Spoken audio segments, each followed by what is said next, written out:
レーバージラ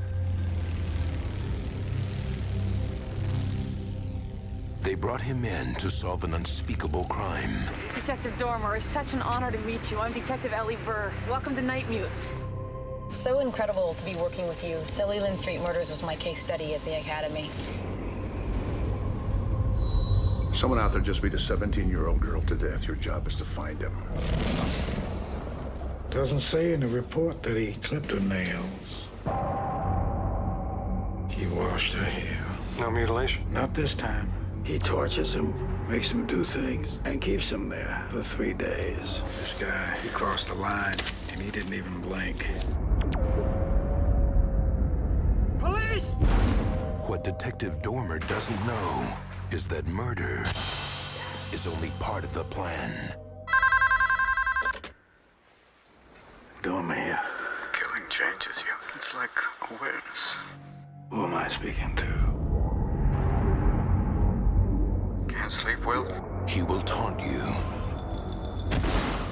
You and I share a secret. We know how easy it is to kill somebody. He will torment you. Can't be easy after 3 days of no sleep. Are you seeing things yet? Those little tricks of light.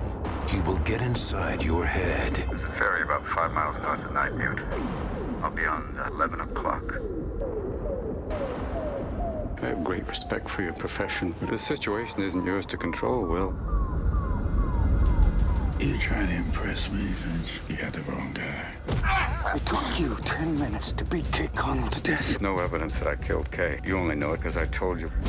Are you doing okay? I mean, you haven't been sleeping much, Detective Dormer. Another night up like this and you're really gonna lose it. Now the game has turned deadlier than he ever imagined. This whole thing you're doing ain't gonna work with me. Hold it! Where is she, Finch?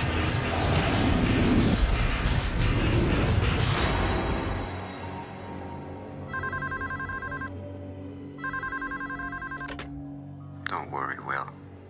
You can sleep when you're dead.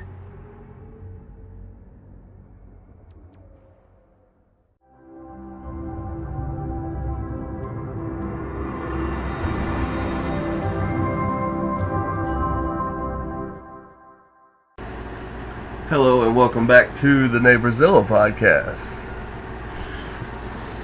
Cast. Today's movie is Insomnia, the 2002 American psychological thriller they call this film. Directed by our buddy, good friend Christopher Nolan. Who's here right now, actually. Hi, Chris. I hated your movie, and he left. He Christopher left. Nolan just left. He left immediately. Sorry. He got Dark Knight money. You don't have to hear that shit from you. Yeah. You don't have to hear that shit from you. He was here, though, technically. You have no proof he wasn't. Because we're an audio-only podcast. Perks of that. He's leaving now. But no, this movie apparently is a remake from a 1997 Norwegian film. So only like 5 years apart. So this movie must have like been hot shit in Europe. What was 5 years? Oh, between this and the other one? Norwegian original, yeah. So like Christopher Nolan watched this movie and was like, did it win something? Like, was it a Cannes? Is it Cannes or Cannes? I always say I think it's Cannes, sure. But yeah, was it like a Sundance or something? No, it doesn't say. It doesn't say at all. It just says a film under the same name. But so he must have just loved it. I guess so. And from what I've read, it's very true to the source material. The guy that made the original one said that in a quote. So I mean, who better to give Does you it say a there's reference? a reason why he fucking did it? No. Hey, I like your movie so much. Yeah. Nothing. I'm doing it. Nothing at all. And it came out 5 years after? Yep. So he like literally saw it. He's like, I'm going to remake that. You said it was filmed in 3 months? Yeah, 3 months, yeah. So probably at least a year or two back burner production before it started filming? From June to July in British Columbia and parts of Alaska. So technically the movie was probably only like 3 years before he started going into it. That's retarded. Getting pre-production together and shit? That's so That's like dumb. so quick. Why? I don't know. Can you do let the right one in? Yeah. Because that's kind of the same circumstance. Right. But I feel like it was a little bit longer, but not really. But let the right one in, or let me in, however it's stated. That barely kind of seems like it was needed, but I still enjoyed it. and I enjoyed both of them because they each kind of did something different. Yeah, I mean, I wouldn't say Matt Reeves did let me in for an American audience, but I mean, again, it did something different. It kind of laid on a little different notes. This is going to take you aback because it's equally as rapid, right? The book, Let the Right One In, comes out in 2004. Yes. The movie comes out in 2008. Oh, 2008. Let Me In comes out in 2010. 2 years after their movie. Are we just jacking European movies? Oh yeah, we do that sometimes. Rewashing them a couple years afterward? But they used to do that as well. So, like in the spaghetti 70s, westerns, I mean... Yeah, the spaghetti westerns and horrors. Yeah. Like, there's like 13 Night of the Living Dead sequels. Right. In Italy and shit. Like, the zombie films are 3 different films. They just see one of our movies and just keep making them. Yeah, or they'll just take the name. Yeah. Because you had made a point earlier when we were talking about something completely unrelated during North Korea. Yeah. And like how they would just take copyright things because they don't give a fuck about copyright over there in like China or stuff like. I wonder if that's got anything to do with it. Because like, okay, you make John Wayne #1 or whatever. I'm gonna go make John Wayne 3 through 57. It seems fairsy squaresies. You know what I'm saying? In like a weird handshaky way. Yeah. But yeah, I mean, Let the Right One In seems a little bit more appropriate than this. It's just like so rapid though, so I guess this is a thing. I'm not sure. Yeah, I mean, it's happened. It's not super bizarre. But so the 5-year gap is actually giving it kind of room to breathe, I guess. More. Shout out Christopher Nolan. I mean, let it breathe for a second. Yeah, but the movie stars of, I mean, Al Pacino, Robin Williams, Hilary Swank, Margaret Tierney. No, the fucking movie star was my patience. Martin Donovan, Nicky Katt, and Paul Dooley round out the supporting cast. Don't ask me who to point out who. Set in, I guess, is that a real town? Nightmute? I don't know if it's... Nightmute, Alaska? I don't know. Because they said they filmed it in British Columbia and, like, a lot of the pretty shots are over Canada. Yeah.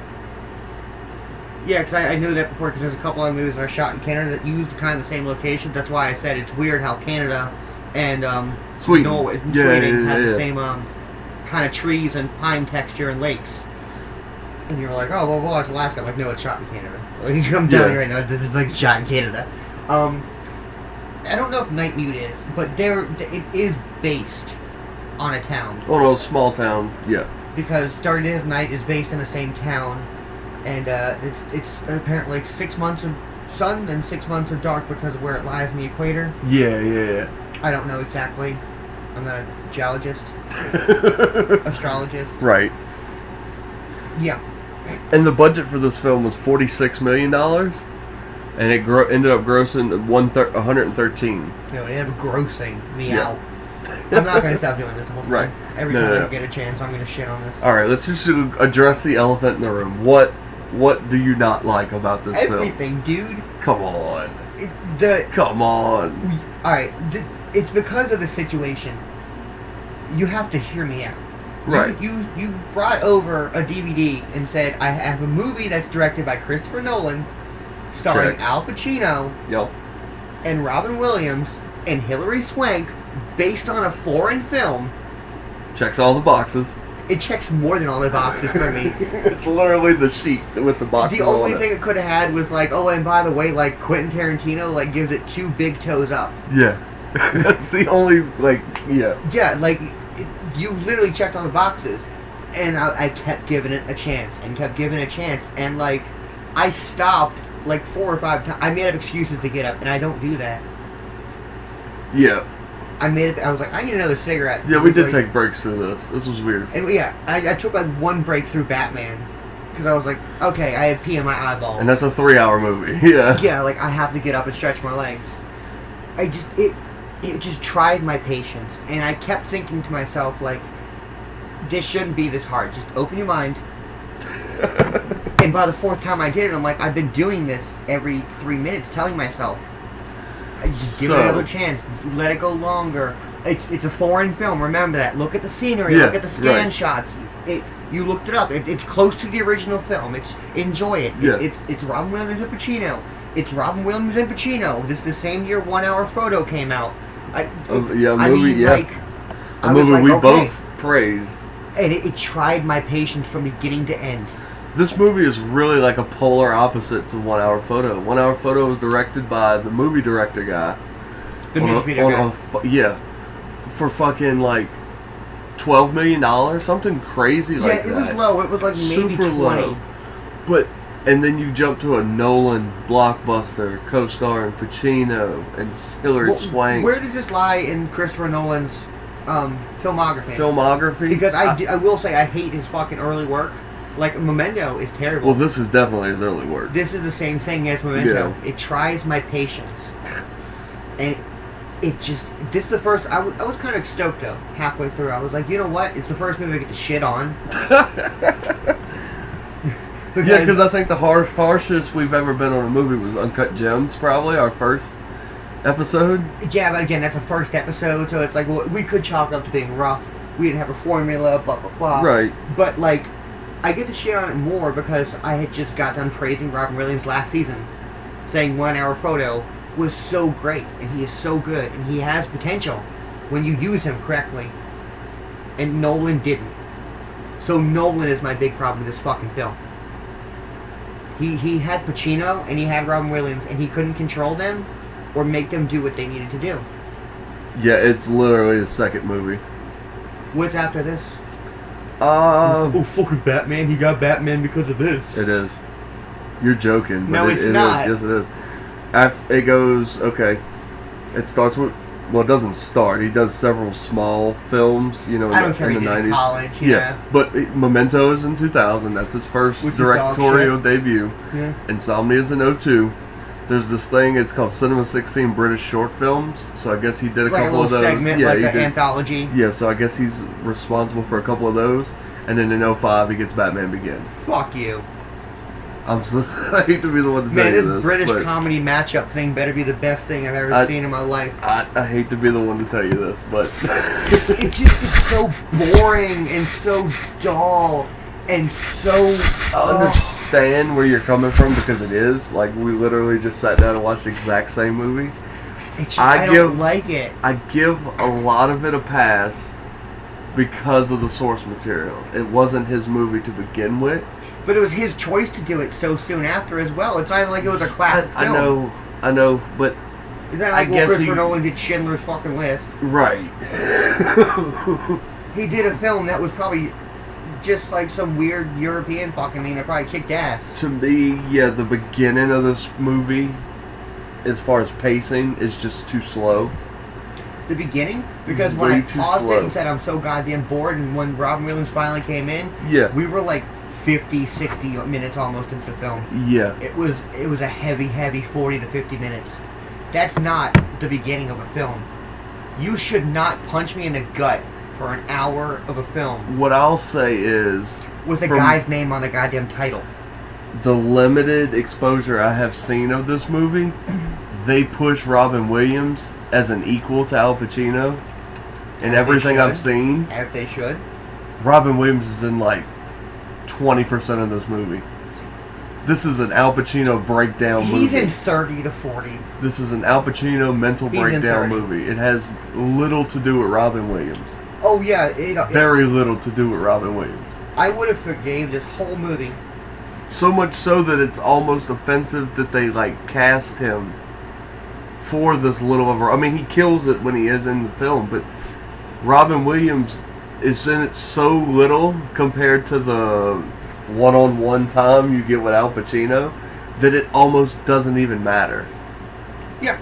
You know, like it could be it could be me or you. The fact that Robin just goes Williams for crazy. the last 3 minutes of the film had a gigantic Red State level shootout with the police Yes. didn't save this film. No. It redeemed it for me. It didn't. It redeemed it for me. You want to get redeem this movie for me?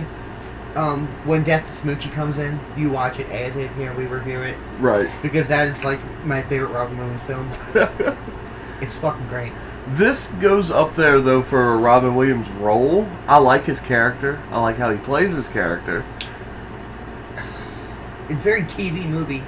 It is. Very TV movie, but a lot of the movies of that time were. Oh yeah, no, yeah. You know what I'm Everything saying? was like like the thrillers at the time. Yeah. Or like extended Law and Order, NYPD Blue. Well, because they dramas. knew everything. By then, we were on early 2000s. We're on the print and press cycle of go to theater. 6 months later, chop it down, put it on DVD. Chop it down again, put it on TV. Well, it's also because we had slashers villains. Yeah. And then Heat movies. Yeah. Like, Heist. Goodfellas. Like, police weren't the icon. And then in the 2000s, it became like... Anti-hero. What's the cop's perspective? Yeah. And we didn't know how to do that.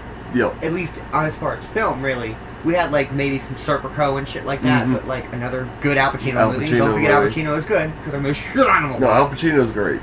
Not in this. But it's just, I it's would too have much. I would have forgiven the whole film if this was an Al Pacino vanity project. Yeah, like something he just wanted to do. If you would have told me, oh, Al Pacino saw this on vacation in Sweden or Norway, and he wanted to do it himself. He loved the film so much that he called his friend Christopher Nolan and Robin Williams, and they both did him a favor because, man, this will make Pacino happy. Yeah. I would have forgave the whole film. And I would have forgave the boring. I would have forgave the fucking dull. And but it the fact that it's feels, Nolan. Yeah, I was about to say, it feels more like a Nolan favor. It is. You know what I'm saying? It's insane how... It feels like one, he called in a favor to get the movie this quickly to be able to remake How it. did he get Batman? From this. How did he do Batman so well? I don't know. For 3 goddamn films. I don't know. When this was his background. This and Memento. I don't know. We'd have to look into Christopher Nolan's biography. The irony of Christopher Nolan's early work and his later work is always like distorted memory and blah blah blah. And man, anything not Batman, I wish I could delete it from my fucking memory. I was about to say that. Is this more It's the irony of a case study of how fugazi Christopher Nolan is? I don't know, man. He's just... Because like you said, you're not a fan of Inception, you didn't like Memento, this. Other than Batman, what else has he done? I mean, he's doing Oppenheimer next year. Which Looks it's good. This year. Is it this year? It comes out the same day as Barbie. Oh, really? Supposedly. And I want to watch it. I do too. It looks, I want to see it too. But, I don't know. It's just, I don't fucking know, man. What's the plot? Because I'm shitting on a movie no one knows about right now. Yeah. What is the plot? To Oppenheimer? No. To Insomnia. Please, what's the plot to Oppenheimer? Anything but Insomnia. Well, alright, I'll give you the rundown here of the plot. It's 2 sentences here on IMDb. It's like 2 troubled LA cops get reassigned to Night Mute, Alaska, and they're investigating a brutal murder of a teenage girl, and that's really the plot. Okay. See how stupid that sounds? And I know, like, I just said it bad, but that was pretty... I mean, the you're DVD's reading it. no better. Yeah, no, you're reading it. I'll literally read the back of the DVD, which is longer, by the way. It's much longer. It's like a book compared to this. Invited to Night Mute, Alaska, and I love it says invited. Yeah, they weren't invited. They were forced. Like, what the fuck? Their boss told them to go. Their head to murder case, a veteran LAPD, Will Dormer. Yeah. Or Dormer, I think is his name. Dormer, which is yeah. Al Pacino. Yeah. He's there to investigate a brutal murder case no one can solve. Yeah. They can't solve it for some reason. Someone definitely else could have solved this. Easily. We solved it literally just following him. It's like, this is obvious. Yeah, it's like his name is like Brody. His nickname is Brody. Yeah. But it's also his writing name. Yeah. But he didn't keep it a secret. And she was like, oh, I don't know who he is. He's a small town author. How many authors are in this small fucking town Anchorage, Alaska looking named Brody. motherfucking place? Like, what the fuck, dude? Very, yeah. And again, it wasn't his real name, but it was like, do you really not know? I think if Stephen King lived in my town and his name was Bill Walker. Well, and who the fuck are these Keystone cops in this fucking town? Like, who's the picture of this girl? That's her best friend. Well, why's the picture ripped in half? The detective of Secret Window should not be, yes, like, way better. Oh, he's like Sherlock Holmes. He's far and beyond better. Yeah, the like, cop in Stranger Things is better, and he disappears for a season. Like, it's because he was filming Hellboy. Yeah, douchebag. Terrible, terrible, terrible remake. Anyway, back to Insomnia. Terrible remake. Terrible remake. How'd that lead-in go, Jake? You were trying to really avoid it, and it was like, no, man, it's a terrible fucking remake. mean, well, I'm not... I don't want to defend it, per se, because... But you kind of have to, because if not, it's just, no. What's the point of listening to this? Right. It's just someone bashing a fucking film. Because it is good, in the fact that it is Al Pacino in another movie. Well, I mean, if you like Al Pacino, anything he does, you're gonna watch anyway. It's a bonus because fucking Zelda Williams got to eat that month. Pretty much. And Al Pacino's kids got sweaters. Well, and I was gonna get to that too. Like, if you're a Robin Williams fan, you watch it just because this is a great performance by Robin Williams. If you want my honest opinion, you watch the second half of the movie. You want to genuinely enjoy the film. Cut the movie in half. Find the scene where Al Pacino is literally first walking into Brody's / Willis / Robin Williams' house, whoever his real Willis something. I don't fucking know. Anyway, find that scene. Yeah. Which is like 30 to 40, 50 minutes in, and go from there. You're still gonna be bored, right? But I saved you 40 minutes of your fucking life. Go have a walk. Definitely, if you high five your kids. Yeah, if you have no interest in like the movie itself or whatever, if you just want to see Robin Williams and Al Pacino, because the shootout at the end is, I mean, spoiler alert, there's a shootout at the end. But if you're here, it's a dope shootout too. It's great. It's fucking. It's better than the Red State shootout. That's what we said. Like, we both looked at each other and was like, Robin Williams, Red State. Yeah. It was like word association for a scene. Right, it was like, so good. Like, it's like, hey, you see that? Yeah, I see that. Robin Williams, Red State. Improv group. Yeah. Immediately. I need a movie and an actor that should have been in it. Robin Williams, Red State, next. Fucking Three Musketeers. Like, I don't know. It's just, I don't want to shit on the movie, but it's just, I was so bored. And I had to keep telling myself, like, you gotta do this. You gotta do this. It was very stereotypical for movies like this. Kind of, but like at the same point in time, I want to praise Hilary Swank because what could have happened in the film, and what I said before the credits ended, like before it hit, I want, because she finds the evidence that he is crooked. Yeah. She knows that Al Pacino is crooked. And it starts out she's a fan of Pacino. Yes, she mentions his first case. Yeah, she wrote a paper about his case or whatever. Lester something. Lester Street. Yeah. Yeah. But I mean, it was cool, but I wish they would have forced her on you more. Yeah. Because she was supposed to be so pivotal. Right. I wish she was his. She should have been more naggy. Knock on the door every morning and wake him up and be like, "Oh, it's too early." Blah blah blah. I'm gonna do a badass Al Pacino one time in this. It's good. That wasn't it. It's good. But I'm gonna get one out. It's good. But oh my god, it's too bright here. Don't knock early. And she's like, "Oh, you've been in the room for 12 hours." Yeah. Like, I wanted them to force her on you because she was supposed to be so pivotal, but and they didn't happen. Yeah, like, because the movie starts, Al Pacino's there with his partner from LA. Yes. And he and his partner got reassigned there because the murder that she wrote the paper about, apparently there was funky shit behind it. Yes, it was They're investigating another case. They assume, I don't want to say that he assumed was guilty, but they leave it to where you have to assume because there's no evidence. The only evidence that Pacino mentions is the evidence that he had placed. Yeah, him and his partner had placed blood on, I guess, the underwear or something. Just all throughout his house, like at the carpet, because they keep. That's the scene that is like his trigger, kind of like Mad Max with the girl.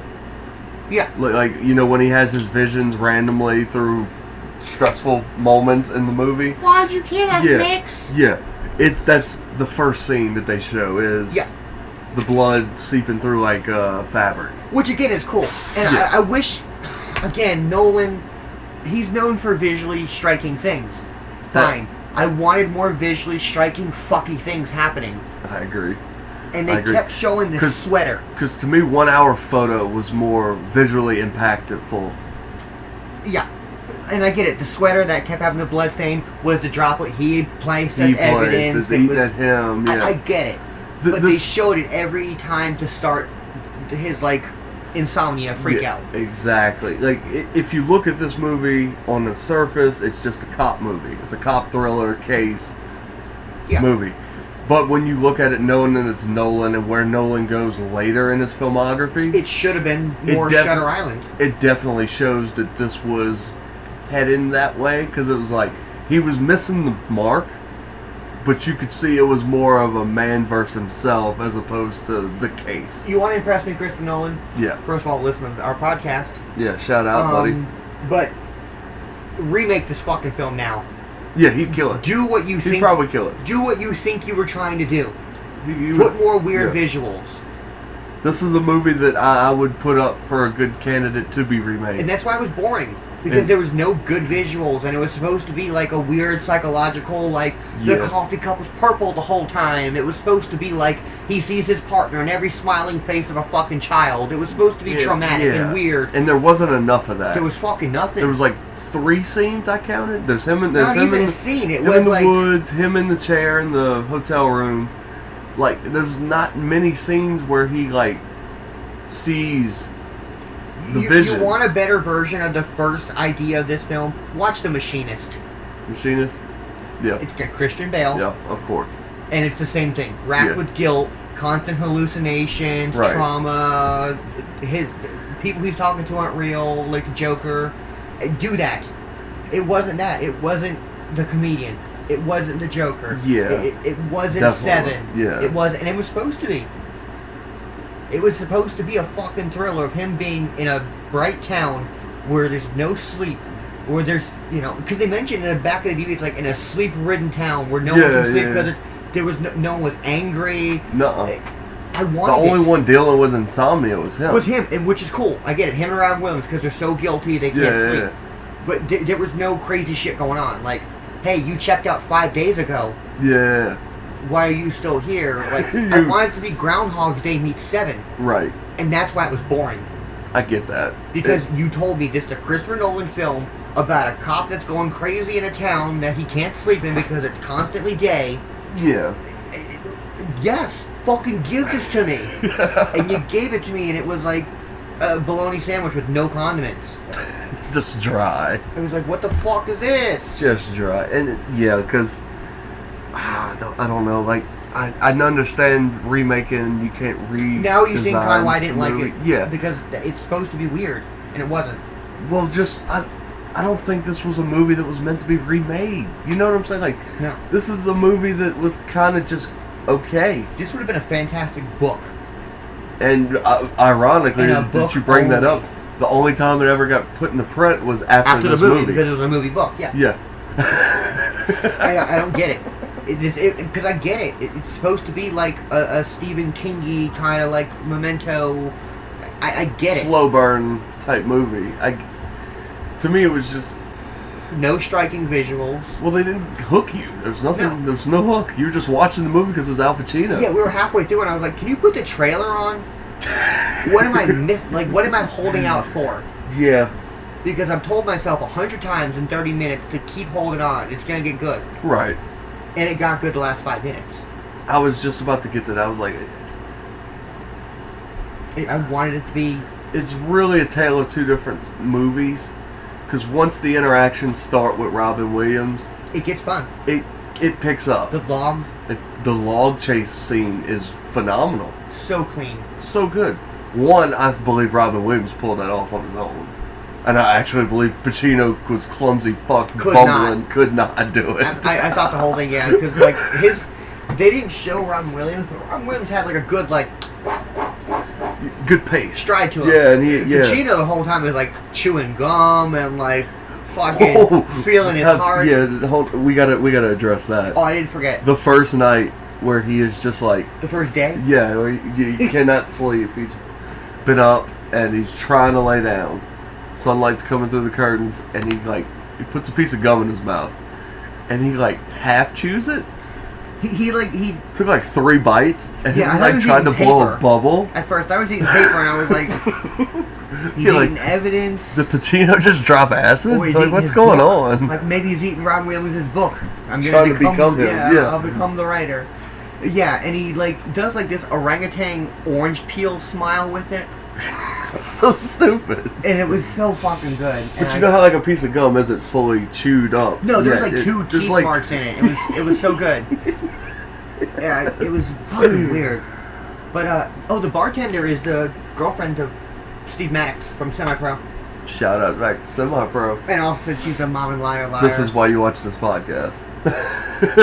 We will link any movie to another movie. Yeah, there's weird like little links. It'll be like, oh yeah, blah blah. I love it though. And it all stems from Arrested Development. Kinda.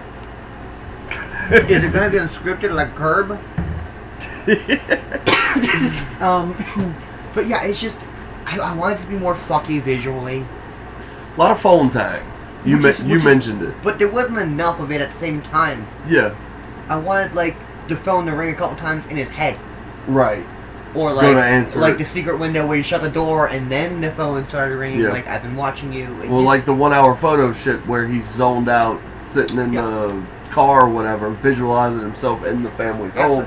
See, like there should have been weird. Yeah, like a couple times it's actually him, then a couple times it's himself on the other side of the phone talking to him. Yeah. You know what I'm saying? Like, all right, you're losing it, get yourself back again. Where there's a lot of ways to represent it, and they tried a couple times in this film, but they didn't go far enough. No, they just had Robin Williams like, oh, you're losing it.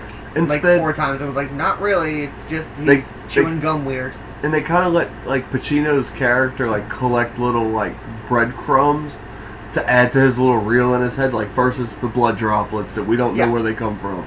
Then, like I said, the Keystone Cops forget the fucking picture that's ripped in half in the trash can, and he puts that together. And it's I guess like all little pivotal moments in the case for him. It adds to it like every time he discovered, Yeah.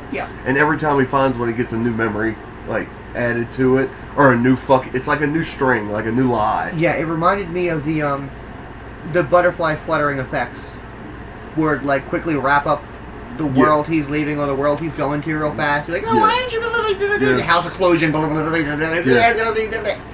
It reminded me of that. That's what it was. But that. Yeah. Not good. Was Butterfly Effect a good movie? Ashton Kutcher, yeah. I kind of remember loving it. I loved it. I kind of love it. Yeah. Possibly later. This season's gonna be weird, y'all. Alright, we're no longer talking about Insomnia. So Butterfly Effect opens with Ashton Kutcher.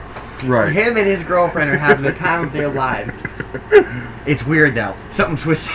Yeah, I don't know. It's just the cinematography was good at times. Yeah. But they didn't enjoy and take their time to be like, you're in the vast fucking wilderness of Alaska or Canada.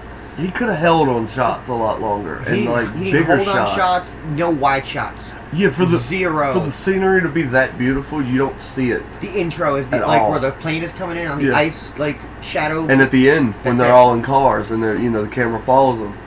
Yeah, one's going around a bend, there's a waterfall. Yes. One's going down, and it's like open rolling fields with big pine trees. Yeah, there's like 5 or 6 scattered little shots, but like, Nolan as like, scan the fucking city. Gotham City. Like, zoom in on the alleyway. Yeah. Oh, talking about alleyways. Weird alleyway in this movie. I forgot the Werewolf in London 2 level dog costume thing. Super weird. One, why was the dog dead? What did the dead dog mean? Yeah, what did it mean? Why did he keep going back to it? Right. He like shoots the dog after it's dead. And why did they use a fake dog? Digs the bullet out of him with a pocket knife, then leaves it all bloody on a rag, folds the rag and puts the rag in his pocket. Why? Didn't wipe anything off. Did they use a fake dog? You can't kill dogs. You don't have to kill a dog, but like you can't get a still shot of it because they use like the same still shot like 3 times when they show the dog.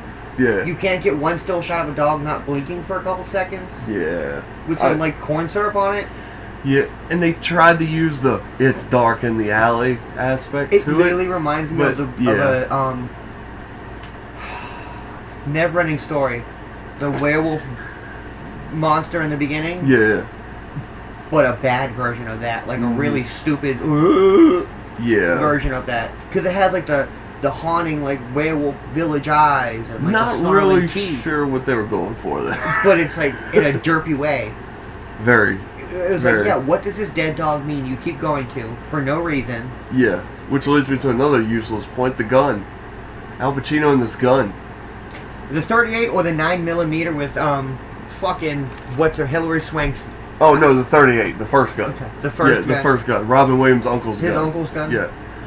But he finds it after out in the I fall. feel like they run up and gun up. Yeah. Oh did yeah, forget that he runs up. we got to go back to that because fog. the fog because the first half of the movie is Yeah. like a whole other movie. It's the inner turmoil of him and his partner. Yeah. His partner's about to turn tails and make a deal. Make a deal so he gets out clean, and it's gonna bring Al Pacino directly in the line of fire. His shit's about to come to light. Then he can't have it. He accidentally, but they make it seem like a genuine accident. It is a genuine accident. They never lead. Yeah, they never lead on. Because you never see Robin Williams. We know it's Robin Williams because Yes. the character. But as far as in the movie, up to this point, you have no idea who this fucking dude is. He's just running with a raincoat on, and he's so far ahead. It's just a shadow, and then they're playing tree tag out in this fucking dense ass mist. But yeah, fog. he's like so about an adamant, and I get it. It's how it looks. Yeah. But they don't place enough like he doesn't play innocent enough. Like I didn't fucking do it. Yeah, exactly. Like he's kind of like I did do it. but, Anti-hua. It sucks that you're ratting, but I didn't intentionally kill you. It was because weird. he didn't see him. He was And I get it. He could have also at the same time been like, well, fuck it, freebie. right. But he also didn't seem like he was taking it like a freebie. It was just really fucking weird. Yeah, he was like. It was kind of like he dreaded it before it ever happened, so it just nullified the entire moment of the movie. Yeah. It was so could have been done so differently. It's just it's how shots were done. It's the setting. Because as lackluster as he appeared for the whole thing, why were you still having memories of the guy then? You know what I'm saying? Why is he randomly popping up they didn't hate if each you other. really don't care? Yeah. They didn't hate each other, but they weren't friends, but they weren't partners, but they weren't. It was just it was so lackluster. So he ends up getting killed, and he's like, "Oh, you fucking killed me, you fuck, blah blah blah." And I don't know if Hillary Swank right away knows, but she kind of. No, she puts it together when they put her on the case because she's the one that's responsible for writing up the report for the dead detective or whatever. Gotcha. And that's when she kind of starts looking into it, and then she starts. That's when we start seeing her come around a little bit more, but not even enough. Like you said, she should have been. No, it's like a montage. She should have been his partner. Yeah, it's like a montage, and that's it. And it's she's out of the movie again. Because instead they give the guy with the weird fake mustache, not even a fake mustache, it's like a faux mustache. It's like he tried to grow one, but the hair didn't come in. It looks like one of those douchebags that grows a mustache for November. Because he has a 5 o'clock shadow, and he has this slightly bigger mustache. So it's like you're choosing. Yeah. But he is his guide. He's the one that leads him around town. It should have been her. She should have been the one driving. She has the Native American guy. Yeah. Who doesn't even really talk the whole time. No, they just make quirky jokes to each other about the other fucking cops. Yeah, she's not fucking in it, and it's a shame because she's great when she is in it at the end. Yeah, it has she's really your protagonist in this movie. It almost sounds like a Silence of the Lambs. It is. Like she's almost a Clarice. And I kind of wish that's how she plays that role, but they'd never give her that opportunity at all. It's kind of a cross between Silence of the Lambs and Secret Window for me. Kinda. That's the two movies that come to mind the most. Like a touch of 1 hour. Yeah, only I guess because of the Robin Williams tinge, but those two movies for sure because you get some detective vibes, you get some mind trickery vibes, you get a little bit of it all. But no, yeah, for sure, I get it. But if Hillary Swank could have been the partner that watches him deteriorate and sees that he's slipping, exactly, and then she finds the case and then has to come to him and be like, "Hey, look, I know you're going fucking nuts. Saying some things. By the way, look what I found. You're the only one with this gun because I wrote a paper on you and I know that." By the way, this is all dog blood. Yeah. We're stupid as shit here, but this is all dog blood. And even weirder when he does have his final this is canine and spiritus. When he starts nailing shit to the wall in the hotel to go to sleep. See, and that's when that's he gives his confession to the fucking hotel lady. It should have been Hillary Swank. You're giving it a Stephen Kingy vibe, like you're the Secret Window. That's where I get, but it's not enough. It's not enough. I wanted it to become 1408. It should have. I wanted because he confesses to her. And I thought it was cool because she's unbiased. She don't care. And they mention he's like, "Oh, it's so bright in here." She's like, "Oh, it's really dark." And then they turn a light on, and it's comical. It's like Walmart bright. It's fucking so stupid. I'm like, you should have just panned back in, now you get a glimpse of the real world because you've been the whole time in Pacino's world. Yeah. It really is pitch black in here. It cannot get blacker. Light should have gradually grown. You know what I'm saying? It should have been more of that instead of a bright lights. Like I said, a department store. Like no one's gonna have those LED lights in our hotel room to begin with. But it was just so comedic. It was just like, oh man, it's just so tacky. Took you out of it. Yeah, and it was like this. You're supposed to be unhinging me and like making me see things that aren't there, and you're not. He sees his partner one set of guilt. Yeah. That's it. Yeah, when they're searching for searching for evidence or whatever in the woods. And they forget the whole case. They forget the Ralph Williams case. Completely. For the first half of the film. Yeah, the only one still on that case is Al Pacino. So fucking stupid. The rest of the police department is on the fucking. All right, we got a on-duty fucking accident now. We got to cover up. They're going to cut off funding. Yeah. But yeah, I don't know. This is Pacino's weakest cop. This is Robin Williams' weakest. It is, because it's almost like Al Pacino went on set and had no idea what the fuck he was doing. Yeah. But again, it wasn't... But like his performance is decent. No. I like him. You know what I'm saying? I do not think that Robin Williams and or Hilary Swank and or Al Pacino, if I didn't say him, or Robin Williams, whichever one I did not mention, phoned it in. No. I do not think anyone phoned it in. It looks like they just had no direction. But it's fucking Christopher Nolan.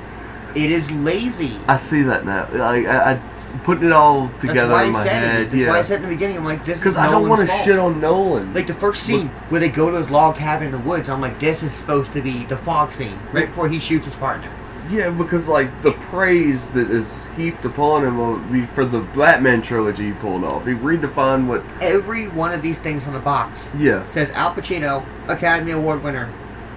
Robin Williams, Academy Award winner. Hilary Swank, Academy Award winner. Then the word taught. Yeah. First of all. Yeah, you brought that up. It's like 5 or 6 stars. And then this one on the back from Mike Sidonia is 4 fucking stars. Right. It's just they make it like the Godfather level of like. I was just going to say that, like, that's praise that gets heaped upon like Goodfellas. Because it's Godfather. That's why they had to do that. They mentioned everyone here is a goddamn Academy Award winner to be like, this steaming pile of shit. Well, and we looked at the list of movies that came out in 2002. Yeah, this review says it's one of the year's best films. So I asked him, I'm like, Jake, what came out in 2002? Yeah. Because 1 Hour Photo came out in 2002, and that was relatively unpublicized. Yeah, I think I mentioned a movie or two, and I'm like, oh, wasn't this? Because I just recently did a movie, and I was like, it's 2002, right? And he was like, yeah, it is. But that was also the ultimate year of sequels. Wow. Two Towers, Lord of the Rings, Chamber of Secrets, Harry Potter. You know what I'm saying? Like, it's beyond sequels, dude. Fucking Chicago. Oh my God, yeah, Chicago came out. So many movies came out in 2002. I think there was a Wes Anderson film that came out too. Yes. Yeah, it's just insane. 2002 was.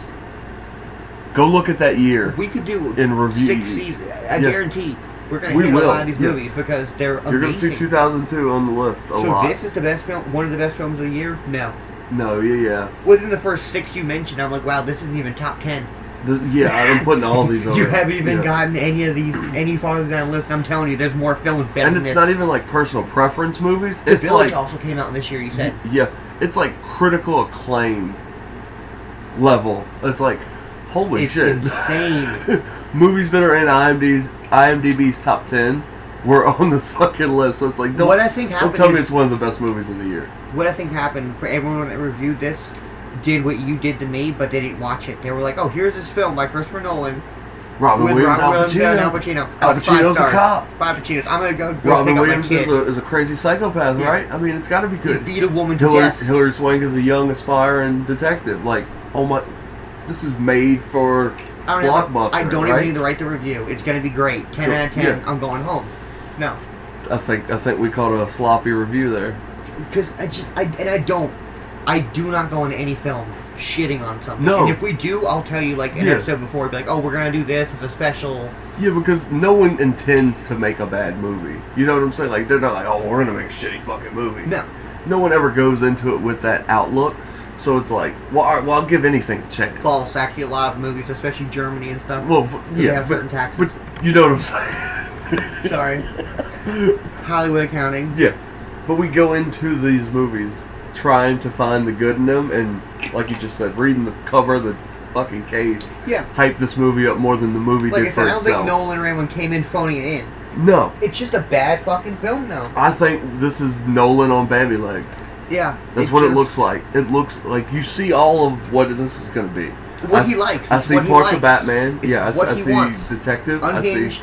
I see parts of Inception with the mind fuckery. I see where he's going, and only because I know who he is do I get the movie. You know what I'm saying? To somebody who doesn't give a fuck about Christopher Nolan or directors in general, you're going to watch this and be like, this is like half a movie. But I'm kind of the opposite, because I know, again, I'm not a huge fan, but I've seen a couple of his films. Well, you know what he is. I just happen to only like, but I don't see it. I told you that like midway through. Like, I don't see young Nolan in this. Right. I'm not seeing any widescreen panning shots. I'm not seeing character development that's usually not there. And I think a lot of that is because of the remake. It's fucking weird. It's weird. I don't see it. It's a combination of lackluster source material and then the director just kind of shaking his way through it. It's kind of what it feels like to me. Yeah, I don't get it. Again, I don't want to shit on it, but I just have to, just from my opinion. And newsflash, people, this is a podcast. Our opinions are our opinions. It's not for you to agree or disagree. I just simply don't like it. Yeah. You could love it. This could be your best. This could be your favorite thing in the world. And I mean, there's a lot of justifiable reasons, a lot of which we've already mentioned. Like, Robin Williams is a phenomenal fucking actor. You watch his role in this movie, and you're taken aback. You're like, this is a different Robin Williams. Yeah. You know what I'm saying? I also didn't want to not do it just because I didn't love the film, because I'm like, that's not why I'm doing a podcast. Yeah. We're doing a podcast to shine light on films that I haven't seen a review about. Yeah, I've never seen a review about this, the Lady Killer shit, movies that... The shit you don't hear about when an actor dies. Yeah. Everyone will be like, oh, remember Robin from Mrs. Doubtfire or Aladdin. Right. No one said Insomnia. Fucking, yeah. So I'm curious. Very few people mention 1 Hour Photo. No one mentioned Awakenings. Nobody. You know, it's just one of those things. It's like, I was curious. Jake was super curious. Again, it's Nolan, it's Pacino. We had to try it. We had to, for us being who we are. But, and the way we value movies. And like how if we don't, it's sight unseen. You don't tell me a title, and you're just like, well, yeah. I mean, Nolan's got a new movie in theaters. You want to go check it out? It's got Pacino and Williams in it. Yeah. Yeah, I want to go fucking check it out. I don't care if it's Superman. Like, let's go do this. But yeah, I just and I haven't, or I don't think I have. I don't think I've torn anyone apart and been like, oh, I'm going to your house, Pacino. It's just I didn't get it. Yeah, this is the first miss. I believe I'm gonna call it the first miss on the podcast. Like, we're not gonna bury it because it's not. We don't love it. I'd rather be honest. I encourage people to go watch it. Oh, anything we do or don't do, or mention or don't we mention, just watched it. I mean, try it. Yeah, I don't feel like it. Like, oh, this is a waste of time. This shouldn't have been made. I just feel like Christopher Nolan missed the mark on what he was shooting for. No, I made a comment like before this film started when I was still trying to be a little more positive and less shady. I was like, it must have been beautiful. It must have been gorgeous. You did to mention shoot that. Here. Oh yeah. Probably told him the location and like, look, I don't need you for a year. 90 days. Yeah. Come with me. 90 days. Take a vacation. Bring the family. Going to fucking British Columbia. Beautiful spot. Yeah. No bears. You can't we got you. Yeah. Everyone loads up for that. Yeah, and there weren't many huge establishing shots or places that didn't seem like they were acting in the same spot. So I feel like every location they got to see. It wasn't like it was just me and everyone's going out to get some tree shots. It feels like this whole movie was shot on the same fucking road. You know what I'm saying? Like the little town. There's a path to a cabin. There's a fucking path down to a creek. Like that's what it looks like. It looks like they shot this out here in fucking bumfuck Egypt, Mississippi. Kinda. But I definitely recommend watching it. If you have my same take on it and you don't like it, I recommend Seven. Right. I recommend 1 Hour Photo. I recommend Heat. I mean, there's plenty of films by these actors and actresses are like. What's about Hilary Swank roles? Because she's been in a lot. But we didn't look her up, and we haven't done her yet that I know of. So. No, and I kind of want to give her shine because. No, she was phenomenal. I kind of wish that it was more Silence of the Lambs, and she knew more, and she was in there more. Yeah, me too. Because going into this, I thought she was going to be the downer.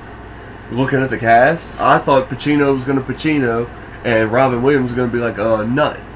Yeah, But- and she literally listens to them, and they're like, "Oh, let it go." Yeah. She literally lets it go. Yeah, she just Like, lets what it go. the fuck? But no, Swank she's great, and she's great in this. She's just not utilized. It's not her fault. It's how the original movie was written, and it's how this movie was written. She can't help it. But personally, it's just I want to go back to kind of around that era, see what we're dealing with. what she had done. Yeah, like 11. She was in 11/14, come out in 2003. I don't know that. I don't know that either. Patrick Swayze's in it. I'm not a Swayze fan. Me neither. Not Swayze crazy. Red Dust in 2004. Nope. Chadwick Boseman. No, that's not Chadwick Boseman. I'm not sure who that is. She was in $1 Million Baby Yes, she is the Clint Eastwood. with She Clint breaks her Eastwood. neck. It's a terrible movie. She was in Black Dahlia in 2006. Oh my god, she was. I did love her in that. Freedom Riders in 07. Yes, that's what I was thinking of when I was like, she was a teacher. There's no one to teach here. Yep. The Reaping, 2007. Like I didn't see the that. role of Catherine. Yeah. P.S. I Love You in 2007 as well. Birds of America. Nope. Amelia. She was Amelia Earhart. Oh, she was. Good for her. Was she also Catherine or Queen something in a movie? Or no? Mary and Martha. She was Mary. Maybe. The Homesman. She was in that in The Huntsman? 2014. No, The Homesman. Oh. I thought you mispronounced No, it. no. No, that's literally the... Okay. Stupid title. Yeah, she's in like right. eclectic. I'm sorry, Hilary Swank. I don't know any of your films. You're not bad in this. No, yeah, it holds her own. But... Personally, no, I've never heard of any of her fucking films. Me neither, other than like $1 Million Baby. And I wasn't impressed with that. Me neither. And Clint Eastwood is Clint Eastwood's very. He's not a good director. I think Clint Eastwood makes movies he likes, Yeah. Which and is cool. and he's old school, so he's a very slow-paced, boring type of guy. But you would And think he makes slow-paced, boring a movies. lot of his other shit would rub up on him. No, I think that's what it is. He's stubborn, set in his ways. I like to watch a certain movie. I make this movie. Gran Torino had so many opportunities to be like good. It did. Like so many, and it's still not half Is that bad. an MTV movie? Because it feels like an MTV movie. I know it's not. I don't think it is. I think that's actually one of the first ones that he self-made. Like Yeah, that was like, his big yeah. like directorial debut 'Cause- almost. I 'cause think I he kn- done something else, but I don't know. Just she wasn't bad in this, but no, everything you mentioned I didn't hear, Yeah. and it didn't make me really. I'd seen her in Amelia, which is good. I Yep. do remember that. But I don't think I mentioned how she died. yeah, she kind of she redeemed a little bit of the movie, especially with the cop parts. Oh, the best scene of the film, beyond the gunfight, yes. was the very, very end where Hilary Swank was like, "Don't worry, I knew you didn't plant evidence because you're an asshole. You just did it because Yeah. it was the right thing." And he's like, "No, Yeah. no, don't hoo-wah. Yeah. This is You don't have to cover it up for me. Which I loved, and I was like, man, this is what the movie should have been. It's a good scene. It should have been her forced on him, her trying to save him because He rejects he's her a at hero. first, of course, because he doesn't want to work with a fan. He's losing his mind. Yeah. Rob Williams is taunting him. Right. And it never happened. But the gun payoff was cool, but it didn't save anything. It was dope as hell, though, man. It was. He unloaded Robin Williams was busting just shots. out of nowhere. You said it. Resident Evil style Yeah, shotgun siege blast. the house like the 4 when you're trying to protect Ashley, Yes. waiting for Leon! what's his face, the young Yeah. pretty boy in Cherokee before you go to castle. Yeah, it was good.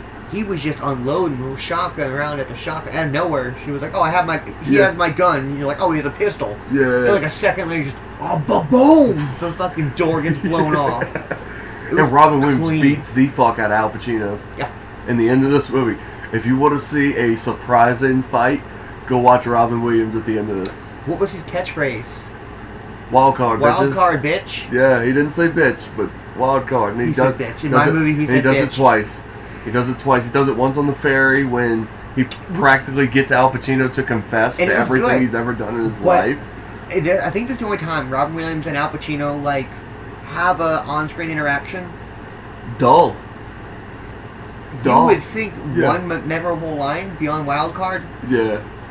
But Wildcard was only because it was just instantly always And I sunny. know what they were going for. They were trying to recreate the Pacino De Niro scene from Heat, where they pass it back and forth and they each one up each other the entire time, all the way up to the end till he tells them, "You do the same thing I do, and I'll see you again." Are you gonna be able to drop it? Yeah. At the 30-second mark, huh? Yeah. Huh?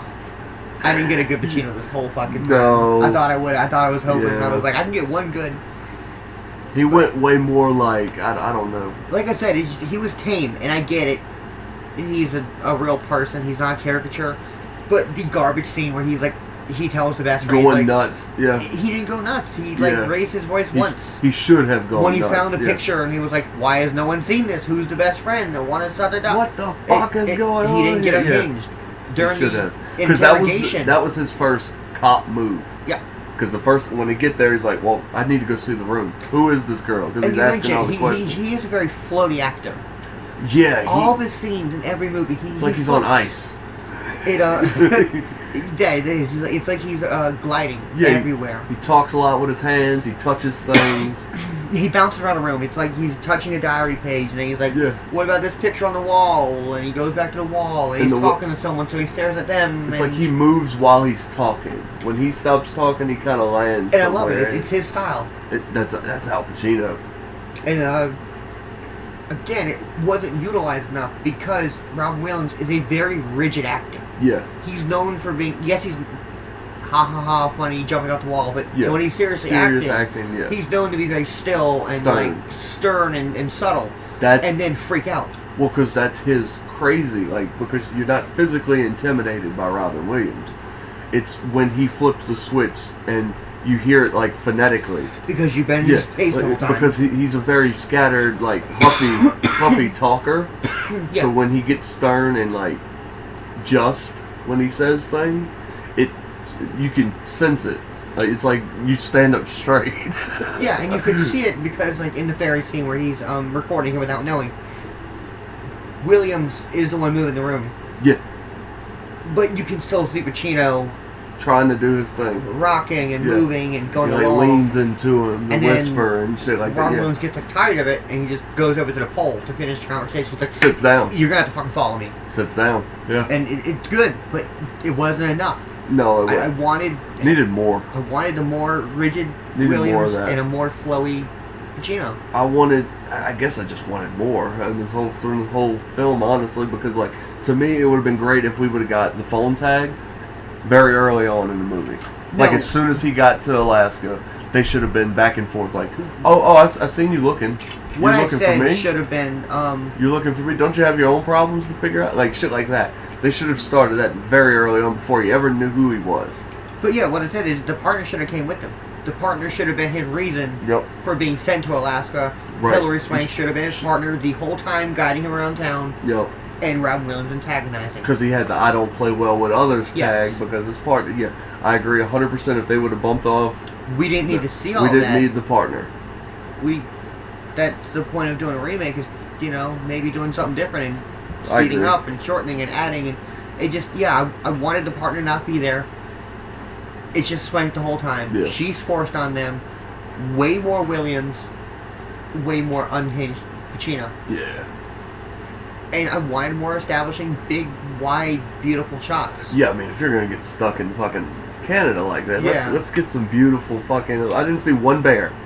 You're in British Columbia. You didn't get one fucking bear, It's like going to fucking California and not seeing poop on the streets. right? Come on. Come on, Got people. one metal straw in San Francisco. But yeah, no, he should have made... The town didn't feel claustrophobic, No. but it didn't feel big. And I read a review, just setting up for this. Somebody said the movie was very claustrophobic. Not at all. No, This is watch one- Uncut Gems. Oh my god, you'll die. Oh, if fucking you thought this right. was claustrophobic, you will have a panic attack. It wasn't. No. The alley should have been tighter. It should have been affecting people that it was daytime. It was nothing. Someone else should have had problems. Like a regular person. Yeah. The hotel clerk. Oh, I've been here so long, but it still Yeah. gets to me. Just something. Quirky. Give me something, yeah. You're- how you you're- sleeping? Oh, nobody sleeps around Yeah, here. you're in a weird Alaska Yeah. town. You didn't give me a weird Alaska town. Yeah. Why? I agree. Oh. There should have been people drinking coffee when he comes in. And we know it's 2 in the morning because they say it. That was the other thing. I noticed all the time, and I get it. He was at a bar in a hotel. Yeah. And he seemed not at the police station. But yeah, there was no, like, everyone had, like, a martini. There was no, like, blatant, like, he's like, oh, I want a steak. It's breakfast. It's breakfast, yeah. You can get steak and eggs, but... Yeah, there was no, like, defining, like, the daytime structure of Insanity didn't hit anything. There was no schedule to... It was just... Yeah, for a movie called Insomnia, they didn't induce any insomnia. And the special features... Actually, like, other than... Went into it. Other than me visually seeing him lay in bed, there was no cue that there a shift in the day. You know what I'm saying? To me, this felt like one day. It felt like he got to Alaska. Which it was supposed to, but I get not it. well. But no. Like, it looked like... him sleeping when everyone else like Al was Pacino awake. was sick. I mean, that's the way it plays to me. Like, if you... Because you don't get any vibes of insomnia. No, he didn't seem insomnia other than, like, hey, could you do, like, a little for 5 seconds? He wasn't racked with guilt. No. He wasn't delusional or hallucinating. The only time he lost it was the right truck. after... the chicken truck, scene. yeah. Yeah, then I was like, oh, isn't it funny because you did that 5 scenes ago and it was 6 days ago or some shit. Yeah. Yeah, it was just, and they should have made it more intense because Robin Williams kept counting down the days. He's like, you're on day 3, I only made 5. Right. And the last time he was like, by midnight, in 2 hours, you'll be day 6 or some shit. Yeah. There was no increased dramatization. There was no... And that would have brought in Robin Williams a lot earlier in the film, too. Like, that would have fixed a lot of problems. Yeah. You could have killed a lot of birds with one stone right there. Like, you could have fixed your time era, the Robin Williams thing. More plot, like, because he's fucking with him the whole time. It's like, oh, first day, huh? I can tell, the bags, you know? Something. Yeah. Something. And it's funny that someone compared this, called this a quote-unquote instant thriller of Hitchcockian proportions. What's funny is Vertigo has a moment, well, not a moment, but like most of the film, very visually striking because the detective has vertigo. Yeah. So they have a lot of like staircase zooming in and out, look down and like, whoa! It's actually up, yeah. Visually stunning shit. Right. Birds, visually stunning shit. Rear window, amazing. Rope, fantastic for what it is. It's just... No Hitchcock. I don't see this. No. I don't see Nolan. I don't see fucking Heat. I don't even see Jack and Jill. Like, right. I don't see 1 Hour Photo. I don't see the writing move with Hillary. You're in fucking a Bob Ross painting. It's so fucking dull, and at the end you're like, oh, wasn't that a masterpiece? And it's like, no, it was pieces of multiple movies. It was great ideas. Yeah. With no execution. That's what it looked like. It looked like an example video for film. It was like, this is how you do this. This is how you don't. Yeah, this is how you do this. This is how you don't display someone losing their mind. Right. Al Pacino chewing gum like an orangutan. Why did he do that? I don't know. Yeah, it didn't feel unhinged. It didn't feel clocky. It didn't feel like I wanted more like sounds and sights, like the dripping getting to him. Nothing. Something. The ticking of the clock. And he didn't have a real clock, but they went with digital. Like, yeah, maybe like his fucking partner's cell phone ringtone or like something. Yeah, there was nothing. He wasn't haunted. Yeah, I agree. No haunting at all. I don't know. I recommend watching the film yourself. Absolutely. But I do not recommend the film. No, yeah, I was about to say, what would you rate think it? for yourself. What would you rate it out of 10? Oh, God. Honestly. Out of 10, yeah. Honestly. Yeah. Out of 10.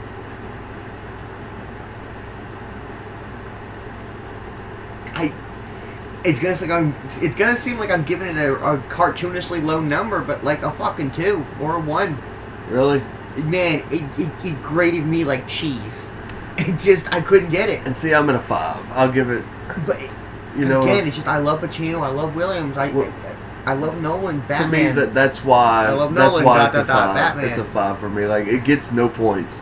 Like the points it got was for what I knew. I will give it a 3 because I do not think anyone phoned it in. Right. It's just a shitty fucking film. I'm probably the optimistic one. I am the optimistic one here. For sure. Yeah. 5. Just a flat 0 for me. To me, 5 is, it's not good, it's not bad. It's a movie. Kind of. And I feel the same I hate way. to be indifferent an hour into a podcast about. It just, to fucking me, it movie, feels like but Place Beyond the Pines. It just, you had the potential, It's but two it's just, movies. it's not. Yes. Oh God, it's you not fucking called it. executed well. That's an awesome It's comparison. not done well. That's an awesome comparison. If we could take the second half of this and the first half of Place Beyond the Pines and put them together. Ryan Gosling is young side of the photo guy, I'm with it. a.k.a. Casper, AKA Ken. a.k.a. Ken. I'm genuinely stoked for it.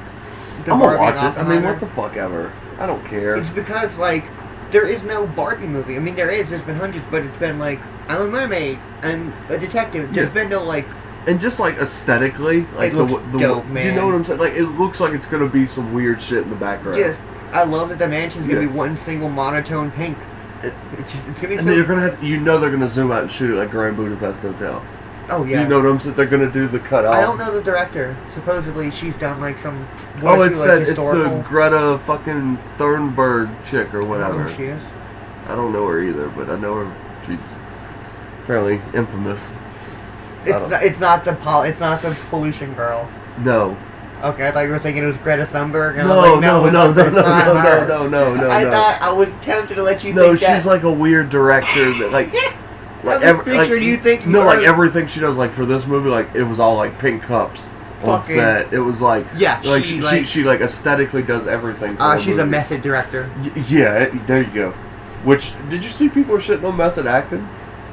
Everyone shits on method actors, and I don't get it. I don't get it either. Like if you can't do it, just say that. Well, it's not even Or if that. you It's won't just, do it's, it, It's I mean- not for Yeah, everybody. it's not. And not everyone that does it well. Yeah. Like Jared Leto is probably the worst method Actor of all time. The worst I've ever heard of. And I'm comparing. Daniel Day-Lewis is one of the best. Yeah, probably. As You go- far as like, Speaking of him, Gangs of New York. I've been telling you Gangs of New York anytime because John C. Reilly. Oh, he is in it. Yes, I love it. He's huge. He was in a lot of fucking films, dude. He's good. Yeah, I don't want to shit on the film. It's just I don't recommend it. Yeah, But if you got some fucking bucket list where you gotta watch every Pacino or it's on there. Robin Williams. You'll be here. it exists. Yeah. The movie exists. If you ever were curious what Nolan and Pacino and Williams could do, It's lackluster. it's there. Yeah. But it's not. It's like one of those things that looks like the mortars for 4th of July, and you're like, oh, it's gonna blow up big. You light it, and all it does is like the sparkler thing. Just I was thinking like you buy like the big motherfucker and it's just- wet. or that. That's even worse. It just Yeah. duds. Yeah, it's just- like it actually goes off, but it doesn't do anything. Yeah. That's this movie. This movie actually goes off, but it doesn't do anything. And Kinda. and Yeah, that's- it just I compare it to Mulholland Drive. you it's said that a just- couple times. Ugh, it's because it's the same thing. It's just a movie. I don't even see people praise it, but it's a movie that should be good. Yeah. Yeah. It's not. And you even brought up Strangers on a Train. Well, yeah, because Because they do that. it's so And weird. someone called it a Hitchcock film, and I was like, they're on a ferry Is that the Hitchcock covering part? up each other's murders. Because not De Niro, Yeah. Al Pacino was like, "Oh, I'll help you out. I still can't get one." But it's totally like uncalled for because Al Pacino's a cop and Robin Williams is a weirdo Well, it would've been cool, author from but they fucking bumfuck Egypt. They kind of go He with it, could have but they just don't. arrested him and been like, "This is the fucking guy that did everything. Shut up, I'm And Al threw Pacino." his tape in the fucking ocean. That would have been it. Okay, before this ends, can we talk about Pacino's stupid hiding place for a gun? Everything. Yeah, he like. You're it's- in the Alaskan wilderness, known for like vast, Yeah. open, Just dirt. A bear can Land. get anything. It's free land. You can go there today, 2022. It's free real estate. You can go there in 2022 and just put a fucking tent up, and it's yours. I own this. Yeah, I mean, you gotta deal with the bears that live there, but that's you. You own it. That's yours. you gotta deal with the bears. You go to San Francisco anyway. This motherfucker pulled the board up in his bedroom to hide the gun. Oh yeah, but a hotel that he doesn't For stay two at, scenes. or that he stays at, but For like, 2 scenes. Comes back, pulls the gun again. well, he instantly it's like his fucking dirty secret. Like, oh, I gotta pet it. I gotta pet the 38. He moves that gun more than than Walter White moves fucking the money in his house in Breaking Bad. I've yet to see much of that show. Oh, come on. You gotta watch Breaking Bad. You gonna watch Fargo? I won't fucking watch Fargo. You watch 6 seasons of Breaking Bad.